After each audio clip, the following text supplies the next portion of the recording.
సూర్యదేవా ఏంది ఎండ్లా మమ్మల్ని బతకమంటావా సావమంటావా? సావండి. నీకు మా మీద ఇంత పగ? నాకు ఎవరి మీద పగ ఉండదు నాయనా, నా ధర్మం నేను నిర్వర్తిస్తున్నాను. ఏది నీ ధర్మమో? మమ్మల్ని చంపేసేదా? మరి మీరు చెట్లను చంపేసినప్పుడు ఈ ధర్మం ఎక్కడికి పోయింది నాయనా? అట్లా నాకు తెలుసు. ఈ ఎండకి తలకు తోట్లు పడుతున్నాయి. మీరు వాడి ఏసీల వల్ల ఓజన పరికి ఎప్పుడో తూట్లు పడింది నాయనా.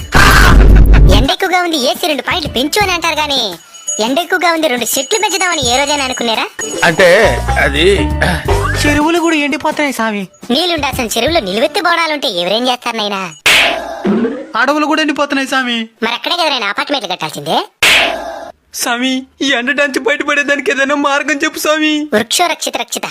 చెట్లను మీరు కాపాడితే అవి మిమ్మల్ని కాపాడతాయి. తప్పకుండా నాటి కాపాడుతాం స్వామి. స్వామి ఇంక మిఠాని ఈ ఎండలు తగ్గినా? In friend there is crocodile festival. అంటే ముందుంది ముసళ్ళ పండగ అని.